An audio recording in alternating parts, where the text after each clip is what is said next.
Oke, Wak, kisah terakhir yang bakal aku ceritain ini datang dari wawa aku yang namanya Winda. Halo Winda. Hai. Nah, kejadian horor yang Winda alami ini terjadi pada saat Winda ini pergi merantau, Wak, ke kota Banjarmasin untuk kuliah. Nah, tempat asal Winda ini memang jauh kali, Wak, kalau mau ke Banjarmasin. Dan Winda pun di Banjarmasin tuh nggak punya keluarga. Ya, maka dari itu Winda pun mencari kosan lah, Wak, atau rumah sewa gitu. Nah, awalnya Winda itu mendapatkan kos, tapi kayak kurang cocok gitu lah sama dia karena ruangannya itu sempit gitu. Dan akhirnya Winda mencari lagi lah tempat tinggal. Ada ntar gatal. Dan akhirnya Winda mencari lagi lah tempat tinggal lagi. Dan kemudian dia mendapatkan rumah sewa yang cukup besar, Wak, dan terbilang murah pula. Dan tanpa pikir panjang, Winda pun akhirnya menyewalah rumah itu. Dan Winda tinggal sendirian di sana. Nah, kata Winda, Wak, kalau menjelang malam Winda mengaku memang suasana di rumah tuh makin mencekam gitu. Sampai-sampai kalau malam udah tiba tuh Winda lebih memilih untuk berdiam diri aja di kamar. Dia nggak berani keluar kamar. Sampailah, Wak, di suatu malam Winda ini, dia lagi di kamar kan, dia dengerin lah lagu MLTR, Pen My Love, pakai earphone. Winda ikut lah bersenandung tuh. Tangan Winda gak gitu. Gitulah kan bersenandung. Nah, di bagian lagu tuh kan ada instrumennya kan, Wak. Tiba-tiba pada saat instrumen itu berjalan, Winda denger ada suara yang ngetok pintu kamar Winda. Denger itu, loh, kok di instrumen ada suara ketok pintu ini? Dilepaskan headsetnya. Dia langsung lah nengok ke arah pintu kamar. Waktu dia denger lagi, gak ada suara ketukan pintu. Winda denger lagi lagu waktu pas instrumen itu kan dibaliknya. Siapa tahu memang ada suara ketok pintu di instrumen Pen My Love itu. Gak ada. Nah, padahal dia sendirian di rumah itu. Waktu itu Winda mikir, mungkin ini karena aku parno aja kali ya. Udah, akhirnya dia lanjut lagi lah denger lagu itu. Tiba-tiba bukan suara ketok pintu lagi yang kedengar, Wak. Winda dengar ada suara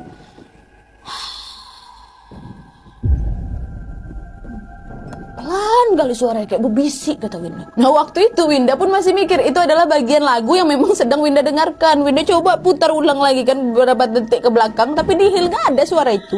Winda panik itu. Dia ganti lagi lagunya yang agak berisik gitu kan. Taruh lagi di telinga dia, langsung dia bawa tidur. Itu bisa tidur deh. Dah, yang pertama tuh, Wak, ya. Di kemudian hari Winda ini ada jadwal kuliah jam 11:30 siang, Wak. Nah, sebelum pergi kuliah, Winda ini pergi beli makan bentar. Memang dekat lah dari rumah sewanya itu. Waktu itu Winda pergi pakai motor dan tetap menggunakan helm, mantap. Dan setelah Winda beli makan, Wak, Winda langsung balik nih ke rumah. Dan pada saat itu memang Winda tuh udah lapar kali posisinya, udah nggak sabar kali pengen makan ya kan. Nah, waktu udah sampai, Winda parkir motor, dia buka pintu rumah dan langsung melepaskan sendal. Dan helm yang dipakai sama si Winda ini pun langsung dilepasnya kan. Dia mau taruh ke tempatnya. Nah, penempatan helm ini, Wak, berhadapan dengan toilet atau WC. Dan pada saat Winda menaruh helmnya, Winda tidak sengaja melihat ke arah WC dong. Waktu itu pintu WC-nya tidak tertutup. Dia macam terbuka setengah gitu, terus lampu di dalamnya mati, Wak. Nah, pada saat si Winda ini sedang meletakkan helmnya, kalian tahu si Winda lihat apa? Winda melihat ada sosok yang lagi duduk di kloset, rambutnya sebahu, bajunya putih, dan dia memiringkan kepalanya ke arah kanan dan tersenyum lebar ke Winda. Gitu. Sebelah aku di WC, jadi aku agak parno membayangkan si sosok ini duduk rambutnya sebahu. Winda nengok terkejut, dia merinding langsung lari dia keluar, Wak. Winda coba menenangkan diri, dia terus berdoa kan sampai kira tenang. Siang bolong loh itu. Dan setelah tenang, Winda masuk lagi ke rumah. Dia pergi ngecek lagi toilet itu kan, ditengok dikit, oh nggak ada. Baru dia tutup lagi pintu, nggak berani lagi dimasuk dalam toilet itu. Dan selesai itu dia langsung masuk ke kamar, dia terdiam nggak jadi makan. Makan, Winda, kau harus tahu perjuanganmu mendapatkan makanan itu. Kau ingat Kak Cindy dulu dah, miso sampai tertumpah tuh tetap dipertahankannya. Karena dia tahu memperjuangkan miso ini harus nengok kuntilanak dulu. Kau udah beli makan untuk nengok itu, nggak aku makan, sayang. Makan, mau dimakan itu.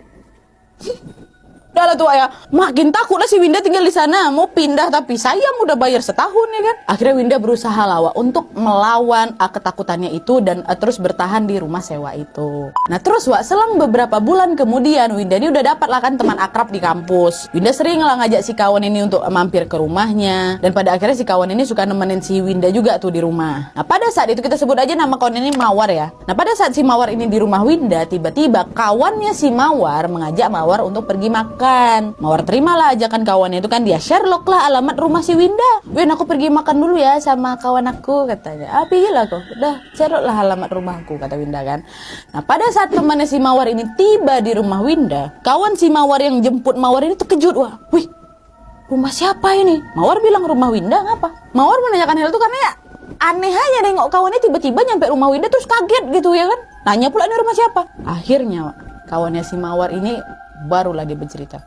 Kau tahu dulu di rumah ini ada kejadian kelam, Wak. Apa emang? Dulu ada sepasang suami istri, tapi si istri itu cemburu kali sama suaminya. Kemudian akhirnya wanita itu atau si istri ini bunuh diri di toilet rumah ini. Beritanya cukup ramai loh dibahas di sini. Kawan kau nggak tahu cerita ini dari warga-warga sekitar? Entah, nggak tahu aku, masa iya, kata si Mawar. Coba aku tanya kawan kau, jangan-jangan dia diganggu pula di sini. Ya udahlah, nanti aku tanya, yuklah cepat pergi, lapar aku ini. Dan pergilah mereka ya kan. Dan nyampe si Mawar itu balik lagi ke rumah si Winda, barulah Mawar menjelaskan itu ke si Winda. Winda denger itu merinding lah. Pada saat itu untuk memastikan Winda coba cari di Google beritanya ada suami istri meninggal di situ. Nah Winda dengar itu dia coba lah cari berita di Google ya kan. Entah ada apa enggak nih si istri itu bunuh diri di sekitar rumah itu, dia carilah. Tapi ternyata nihil, Wak. Nah kemungkinan pemilik rumah itu memang merahasiakan berita ini karena mereka, kata Winda sih ya, pejabat tinggi gitu, supaya tidak meninggalkan jejak digital soal rumahnya. Jadi akhirnya ditutuplah semua pemberitaan soal rumah si Winda ini. Itu kata Winda, Wak. Aku juga nggak tahu, orang Winda cerita gitu. Dan pada saat itu Winda pun akhirnya mulai berpikir, Wak, oh mungkin, Wak ya, dia sengaja menampakkan dirinya ke Winda, bisa dibilang mungkin dia mau berkenalan aja sama aku, makanya dia senyum. Mbak, ya Allah, Win, gak lucu kenalan kayak gitu, Win. Ya. Dan setelah kejadian itu kata Winda, Wak ya, gangguannya itu masih ada. Tapi si Winda ini ya udah bersikap biasa aja, gak mau diladenin. Udah bayar tahunan soal dikontrakan itu. Sayang ditinggal. Mantap. Aku entahlah itu. Gak mungkin si Mawar aku aja, Melati, Bunga Ros ku aja juga tinggal di rumah itu. Betul. Gak usah bayar. Berarti kawan kan aku di rumah ini. Tapi thank you Winda, salam buat Mawar, salam juga buat kawan yang sudah memberikan informasi itu ya kan. Kawannya pun satu. Tahu si kawan tinggal sendirian pakai diceritain pula ya kan. Tapi nggak apa-apa lah. Setidaknya Winda tahu mungkin asal usul dari rumah itu bisa ngirimkan doa juga untuk almarhum ya kan.